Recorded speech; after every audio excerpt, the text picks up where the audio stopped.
Agora, no Jornal da Manhã, entrevista. 8h02, não perca a sua hora, 8h02. E o tema da violência doméstica, principalmente contra a mulher, é destaque aqui e por causa, do trauma que isso traz aí para uma família, além, é claro, de todo o contexto, envolvendo a área de segurança que isso representa.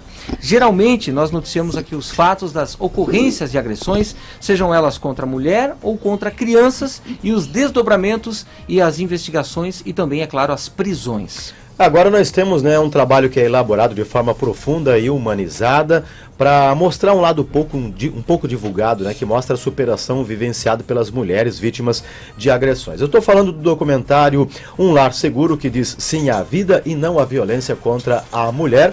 Um documentário produzido pela jornalista Dani Lando, teve a participação também do cinegrafista Magnus Campos, e a Dani está com a gente ao vivo no estúdio do Jornal da Manhã da Jovem Pan desta sexta-feira para a gente comentar um pouquinho sobre esse trabalho desenvolvido por ela e pela equipe também. Tudo bem, Dani? Bem-vinda, prazer recebê-la aqui ao vivo no nosso Jornal da Manhã. Bem-vinda, Dani. Bom dia, Marcos, bom dia, Fernando, ouvintes do Jornal da Manhã, você que nos acompanha pelo YouTube, obrigada pela oportunidade. A gente que agradece, Dani, para a gente falar sobre esse trabalho importante, Você que é profissional da área, tem experiência, com rádio, com televisão, e certamente em algum momento parou e pensou o seguinte: a gente precisa, comentar, mostrar um pouquinho mais sobre esse lar seguro que diz sim à vida. Queria que você comentasse a partir de qual iniciativa, Como é que nasceu essa ideia de fazer um documentário com essa temática, hein? Então, Marcos, eu era repórter de um canal de TV, fiz uma reportagem nesse lar, e quando estava saindo da reportagem, finalizando já, elas me falaram que tinham feito um vídeo que não era muito profissional, mas que tinha dado resultado, que mostraram todo o processo de acolhimento delas. Eu pensei, nossa, elas mereciam um tempo maior, uma produção mais profunda para ouvir, de fato, quais são as dores delas, delas e da casa que as acolhe. E aí eu decidi, em setembro do ano passado, comecei a escrever esse projeto, inscrevi ele no SINDEC, que é o Sistema Municipal de Desenvolvimento da Cultura, e aí ele foi aprovado, e início desse ano a gente começou a gravar esse documentário, que mostra ali a rotina de acolhimento do Lar Renascer, em Joinville, que acolhe gestantes e mulheres vítimas de violência doméstica. Mesmo que elas tenham outros filhos, esse lar as acolhe, protege elas até essa mulher ter esse bebê de forma segura, tranquila, e depois ajuda a encontrar casa, creche para os filhos, trabalho para essa mãe, que geralmente é uma mãe solteira, E o que mais me chamou a atenção é que, não tinha percebido isso, é que quando essa mãe solteira, ela se livra de uma rede de violência doméstica, ela consegue de fato, não, agora eu vou seguir sozinha a minha vida e vou criar meus filhos. Ela não faz isso com uma certa facilidade. Ela encontra um preconceito da sociedade na hora de encontrar emprego, principalmente, e moradia para os filhos. A grande dificuldade é encontrar uma casa para quem é mãe solteira e tem filhos. As pessoas não entendem isso. Imagina a dificuldade, Isso. Ô Dani, a gente sabe que são várias dores, várias histórias, várias situações, inclusive presenciadas até por você mesmo, através desse documentário. Tem alguma história que te chamou a atenção e que você, de repente, gostaria de estar destacando para nós do Jornal da Manhã? Sim. Nesse documentário tem uma mulher que ela é mãe de 4 filhos, aos 28 anos de idade. E pela primeira vez na vida, ela deu entrada numa maternidade acompanhada de alguém. Olha só. Geralmente quando você entra para dar luz, você pensa, eu vou me cercar de uma rede de apoio, Quem vai estar comigo? Meu marido, minha mãe, alguém que tem experiência? Essa mulher, ela entrava sozinha no hospital, dava luz e saía. Não tinha rede de apoio.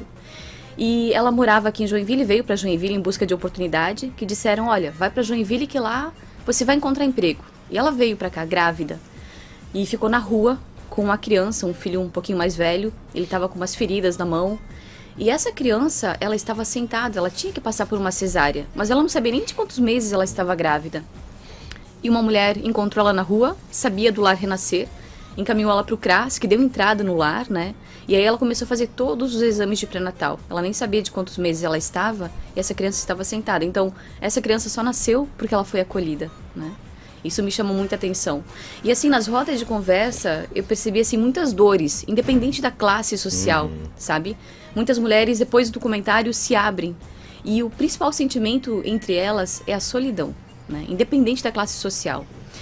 O desamparo. O documentário tem um trecho lá que mostra a quantidade de crianças que foram registradas sem o sobrenome dos pais, que aumentou muito também. No ano passado inteiro foram 100 mil. E esse ano, de janeiro a julho, mais de 90 mil crianças em todo o Brasil. Então, olha só, metade do ano, quase o número do ano passado, né? Número muito alto, Muito né? alto. E aí uma mulher levantou e falou assim, o que adianta? Eu entrei na justiça para procurar os direitos, para conseguir o auxílio paternidade, e a justiça me mandou procurar o endereço do pai. Eu não tenho condições financeiras, ela não sabe onde o pai está. Então, é uma falha do sistema, né? Dani, como você comentou no início, você é um profissional da área da comunicação, tem experiência, você trabalhou em TV, em rádios, enfim, e você atuou muito no segmento policial, né, na cobertura jornalística policial. E certamente você se deparou com vários casos de violência contra a mulher, essa violência doméstica e por aí vai. A pergunta que te faço, a partir do momento em que você mergulha nessa produção, juntamente com o Magnus, de ter um documentário, de mostrar esses lares que são seguros, que estão dizendo sim à vida e não à violência contra a mulher, a partir disso tudo que você viu na reportagem policial, agora na produção do documentário, como é que a gente muda essa realidade que não é só catarinense, que não é só brasileira, em relação à violência contra a mulher? Porque a gente ouve no discurso agora em campanha eleitoral, no período da campanha política, vamos trabalhar a favor da mulher, porque a violência contra a mulher tem que diminuir, o feminicídio, a legislação, ela já existe, mesmo assim os casos continuam sendo graves. E você comentou agora há pouco sobre as dores, né, que essas mulheres, essas famílias enfrentam, que é uma triste realidade. Qual a semente que a gente, como sociedade, como integrante de uma sociedade, pode plantar a partir de agora para que esses casos venham a diminuir? Porque, infelizmente, eles não vão acabar na sua totalidade. Olha, Marcos, é uma pergunta bem profunda, mas eu acho que começa com educando os homens. Começa por ali. E aumentando a rede de apoio dessas mulheres. Seja a mulher que escuta a dor de outra mulher, não a julgue, né? Acho que começa por ali. O sistema é falho, a medida protetiva não protege, não salva uma vida, isso é fato, mas não deve deixar de confiar no sistema. Denuncie, registre boletim de ocorrência, corra até o juiz, peça uma medida protetiva e saia desse relacionamento abusivo. O que eu mais senti assim nesse documentário, o que mais pegou para as mulheres, porque existem alguns tipos de violência, né? Aquela violência emocional, onde a mulher é dependente emocionalmente, psicologicamente desse companheiro que abusa dela, né? Bate, maltrata. E aquela mulher que ela se ligou que aquele relacionamento não é para ela e ela quer levantar e sair. Só que ela não consegue porque ela não tem duas coisas: estudo e renda. Nesse documentário foi isso que eu percebi. Ela é dependente, né? Financeiramente. E ele tem outros filhos. Então, o recado para as mulheres é: não deixe de investir no estudo, capacitação, na sua carreira. Para que se um dia um homem levantar a mão para você, você tenha dignidade, tenha condições de levantar e dizer assim: não, isso aqui não é para mim, eu vou embora. E para quem é mãe de um homem, ensine-o, né? Desde criança, que não se deve bater em mulher. Muito bem. Dani, para a gente finalizar o nosso bate-papo, como é que as pessoas, né, que estão interessadas, eu inclusive estou bastante interessado para saber como faz para assistir esse documentário. Sim. Fernando, esse documentário ele circulou em algumas rodas de conversa no mês passado. Eu abri uma agenda agora para setembro também, porque teve bastante pedido, né? Eu não imaginei que teria essa repercussão toda.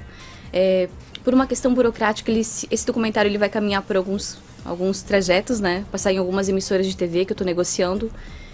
Mas muito em breve ele vai ser disponibilizado na internet. Pela repercussão que teve. Ele seria disponibilizado só o ano que vem, né?